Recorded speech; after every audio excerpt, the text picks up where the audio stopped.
Alô, queridos alunos, mais uma vez é um prazer estar aqui com vocês. E hoje essa aula é dirigida aos meus alunos de Direito Civil. Então, quando você entrar lá no YouTube para ver as aulas, que agora todas elas estão disponibilizadas lá, vão estar disponibilizadas lá a partir desta aula, você verifica lá se a aula é de civil ou de tributário, combinado? E hoje essa nossa aula é a aula da correção da nossa primeira prova. Então eu queria que você ficasse atento. Nós vamos corrigir a prova, nós faríamos isso, claro, se nós tivéssemos aulas regulares, se a situação tivesse normal. Sempre depois da aplicação da prova tem uma aula de correção de entrega das provas. Então eu vou fazer a correção e logo em seguida, se der tempo ainda hoje, no máximo amanhã, eu faço o lançamento das notas no portal. E você verifica lá se a tua nota está de acordo com a correção que você vai anotar aí, ok? Então vamos começar. A primeira questão, considere as seguintes afirmações. Primeira afirmação, o direito civil é um ramo do direito público. Essa primeira afirmação está muito fácil, né?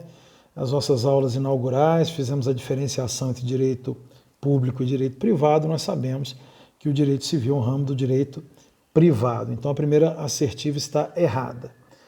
2. Direito e moral estão intimamente relacionados, mas não se confundem. Corretíssimo, corretíssimo. A segunda afirmativa está verdadeira.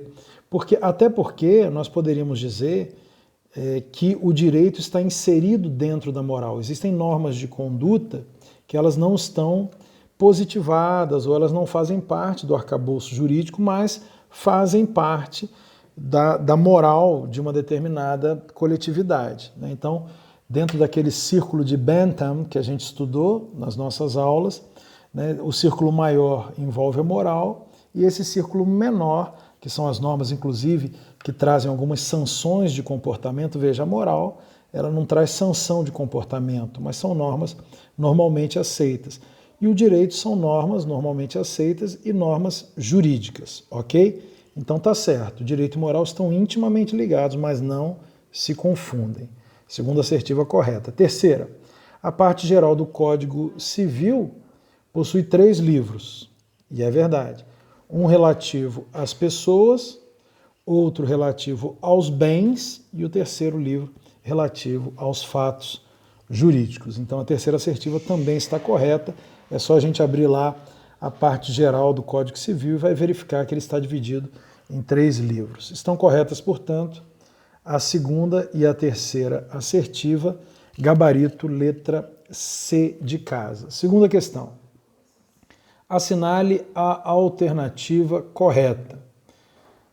Letra A. Direito positivo é o mesmo que direito natural?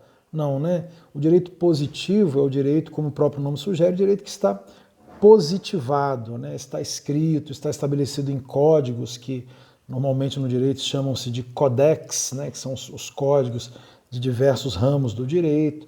Já o direito natural é um ideal de direito, né? O ideal de um direito alcançado pelo homem, que deveria por todos ser respeitado. Mas como cada um tem uma ideia de justiça, uma ideia de direito distinto, direito positivo, sob esse aspecto, é claro que nós estudamos filosoficamente aí essas variáveis, mas sob esse aspecto o direito positivo daria alguma segurança, quer dizer, nós não ficaríamos reféns do que cada um acha, do que cada um sente, do que cada um tem como ideal de justiça. O direito positivo é o direito normatizado, digamos assim. Então, a primeira assertiva é claro que está errada, direito positivo não é o mesmo que direito natural. Letra B de bola. A filosofia escolástica se divorciou de Aristóteles para encontrar a definição de justiça. Não.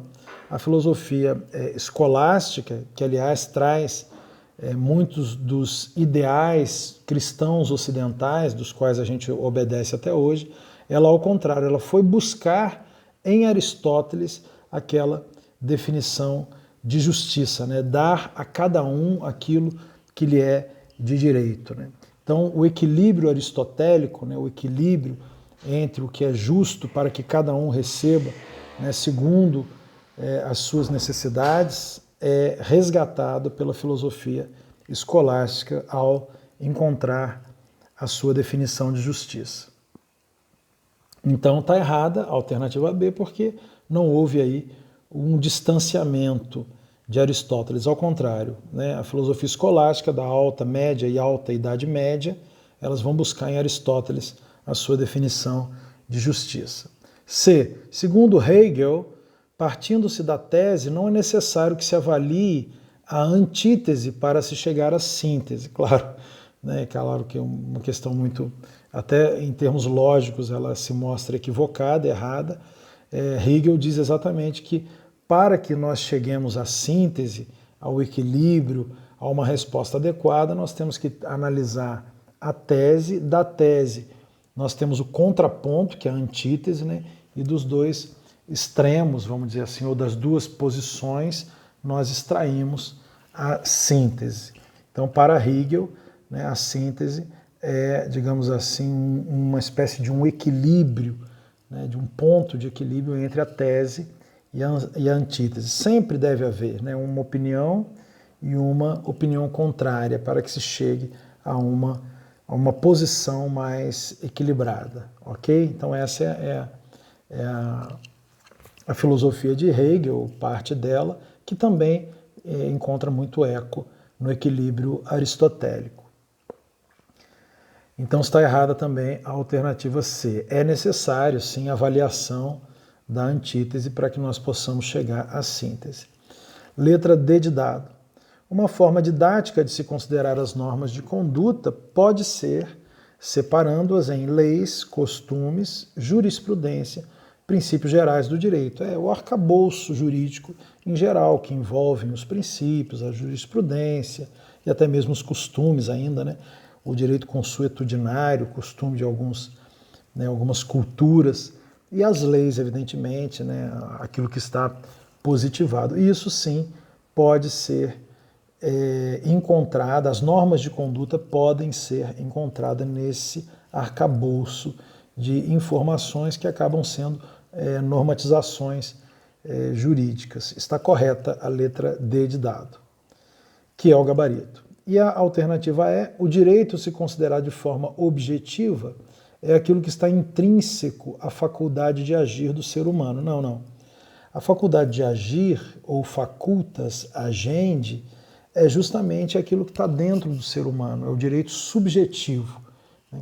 Diferente de um direito considerado de forma objetiva, que se aproxima mais de um direito positivado, né? Ou aquilo que a gente veio a chamar, de certa maneira, também de normas de conduta, que vai um pouco além do direito positivado, mas faz parte do arcabouço jurídico assim considerado, ok? Então, a questão número 2 ficou gabarito letra D de dado.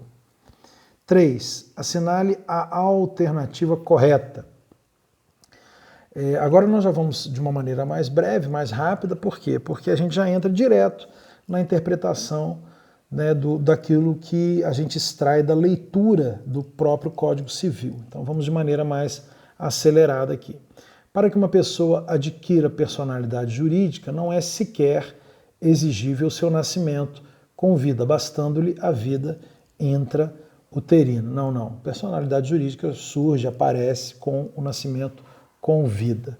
B de bola. Emancipação voluntária, também chamada de emancipação negocial, pode ocorrer por concessão dos pais. Exatamente. Nós temos lá no parágrafo único do artigo 5º do Código Civil, que trata da emancipação, 3 tipos de emancipação. Emancipação negocial ou voluntária, por outorga ou concessão dos pais, a emancipação judicial e a emancipação legal, que são aquelas demais hipóteses do inciso 2 ao inciso 5 do parágrafo único do artigo 5º do Código Civil.